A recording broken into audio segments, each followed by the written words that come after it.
Talk to me about what fatherhood means to you. Well, fatherhood means really being sort of like an oak tree, providing shade for your family, emotionally, spiritually, and hopefully financially as well too. But more importantly, just being sort of a source of strength for the family. For me, likely a great opportunity or a blessing. Everybody isn't gifted with that opportunity in this world. And then secondarily, it comes with a sense of selflessness and responsibility. So just the ultimate commitment to sacrifice and doing for others in a very intimate relationship. To me, fatherhood is the backbone, the one that the family can lean on for strength, for an ear, for someone, like I said, for an ear to get guidance, someone you can confide in. That's what fatherhood means to me. The Invisible Man reclaiming the image of the black father. He told me I had to write a bio. A little about the author, but I never write those, but I guess they write though. I should tell them about Sacramento and dreaming for better days. For everything else, just check out my resume. See, I just wanna talk about the mission, cause don't nobody talk about the children. I just think I'm trying to make a difference. I remember feeling like I wasn't healing, so I went and made my own penicillin weight. Came up with the method, the antidepressant, a novel, a comic, an album, a lesson, and gave it to adolescents.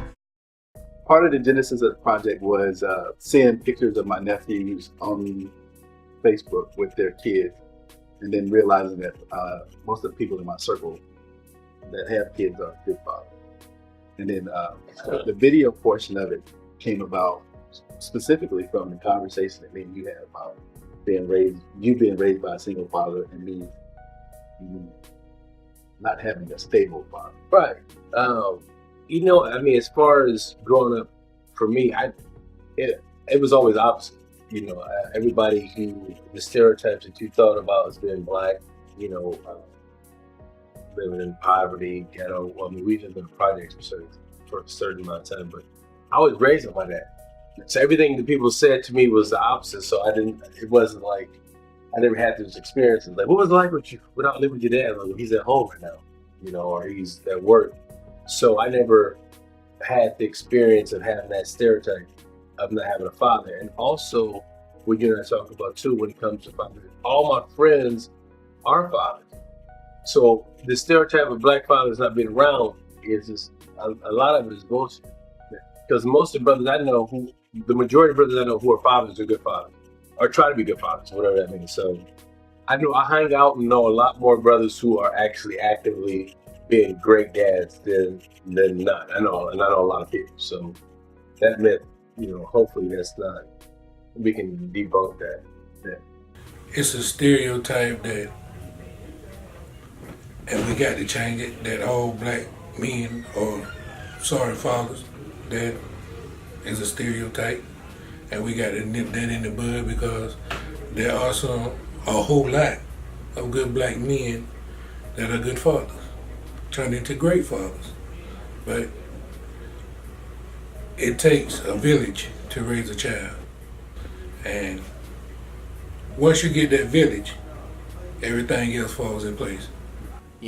Mainstream media would have you believe that there's, an absentee list of fathers, or, fatherhood is just a word in the dictionary. It doesn't truly exist. It's like a Yeti.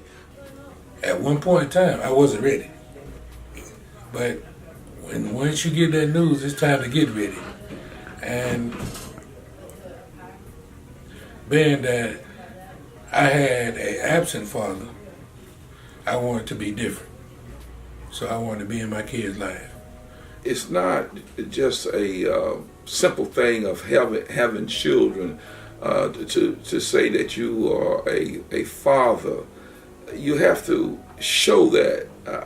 You have to give them that fatherly love and time and concern and understanding. They have to give them an ear. And being a father, you don't know what it's going to take some days. You just have to be prepared. And I think that is really the job of a father, to be prepared to do whatever it's going to take to accomplish the goal for your children, for your family, for your home, for your wife. Part of my purpose is just being able to set her up. I want to shorten the gap between when she's born and when she learns why. Fatherhood means to me, it means being responsible, taking care of your responsibilities. As soon as my daughter was born, it was like, I am responsible. I mean, and it was love at first sight.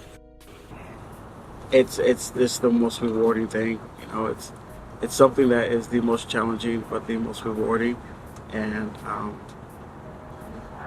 so much life that breathes into myself, and just to love with someone, and just to have the responsibility of creating a decent human being. You know, it's scary, but it's a feeling that you don't want to leave. You know what I mean? So, you know. I remember before he was born, I couldn't imagine having a child. And then after he was born, now I can't imagine not having one. So, like I said, it's been a fun adventure. Something I wouldn't trade for the world. I couldn't think of anything else better to do. So it's important that a father be a good role model for his children and others. And I guess my dad has always been a larger-than-life person, literally and figuratively as well. And just in that moment, just to be calm and do what needs to be done. And he's always done what needed to be done for the family in whatever capacity. Whatever gets brought up, my dad's able to handle it. And that's been a good example for me as a man, just to be that person who, whatever life goes at you, you're able to handle it calmly and do what you need to do. And so that's one of the many things that I love about my father. He was the good cop. He was going to talk in the school, you know. He knew all the teachers in the high school. They would go to see him and Mr. Al-Kabelon, Mr. Al-Kabelon. And so I think that that's an example for boys to see their father engage there with them. And they'll call from out of state or out of the country. Dad's not picking up his phone, so they call mom's phone, my phone, to get to him because sometimes they just need dad. They call me for the money. They call dad for the advice. So. When I had to move out of my place in San Luis Obispo, there was no like, hey. At first I was thinking like to myself like, oh, I gotta get a U-Haul, I gotta get some movers, I gotta do this. And my dad just got a ticket, and he came down, and he got the U-Haul. And I don't remember asking. Like it just happened. So I'd say the lesson I've learned is just do things. Just you don't need to declare them to anyone. Just do them, and not because someone asked, not because you feel you're supposed to. Just act. Man, fatherhood. There's so much. It's just a broad thing, right? So fatherhood, it starts off for a lot of people biologically, but it's not just that. Like, even though sometimes you have a father figure, you have someone in your life that's like biological father, it's just that somebody else can have an impact on you down the line to help you change certain things, the mindset, show you how to dress, show you how to carry yourself. I decided that I was going to do a few things that would show them and not just tell them, because I really believe that children are going to do what you show and not what you say. And so I decided to show them all the things that I had learned, hopefully to give them a head start or to redirect them on the right path to getting where they needed to be, so they wouldn't need to feel that they had to be validated from someone else or something else to be considered a man. Yeah, just the joy that your kids bring, and the joy that unconditional joy that they have sometimes, man. Like sometimes you come home and it's like, you know, your kids or your puppy or anything like that have that unconditional love. You look forward to that. That's something like, it don't matter how you doing at work, or it don't matter if you got a blemish or whatever's happening. It don't matter if you broke or not. Like your kids have that unconditional love. So that's another thing they taught me, how good it feels to be loved unconditionally, and to try to do that for other people. Because you can tell the difference from the way your kid loves you, or the way your best friend loves you. It's different. Or the way your coworker or your poet homie or Kareem the home is different, right? So I want to end on like a positive note like that. That unconditional love, that being a father is amazing. And so the best part of my day or the best part of my night is she sleeps in the bed with me, and right before we go to bed, say her prayers, and she says, "Daddy, hold my hand." That's everything.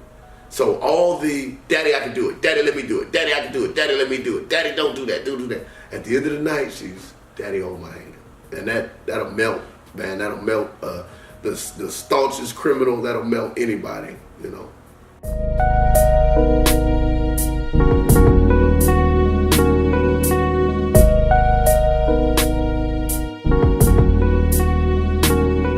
Fatherhood is awesome. Black fathers exist. See, I just wanna talk about the mission, cause don't nobody talk about the children. I just think I'm trying to make a difference. I remember feeling like I wasn't healing, so I went and made my own penicillin weight. Came up with the method, the antidepressant, a novel, a comic, an album, a lesson, and gave it to adolescents. Cause I remember why I never said it, never told them I was feeling depression. They said I was only 11, like only adults can mope. You can't be sad till you lose your head, soul, and your hope. But here was the joke, by the time I was legal to vote, I was twice as sad as most of the adults without an outlet or a method to cope. I was needing some hope. Fast forward, now I'm feeding them hope. If you was sleeping, hope you being awoke. Hope you know that I'ma love you. Don't you ever think that you was alone, cause I'd have been there before. I think I'm a hero and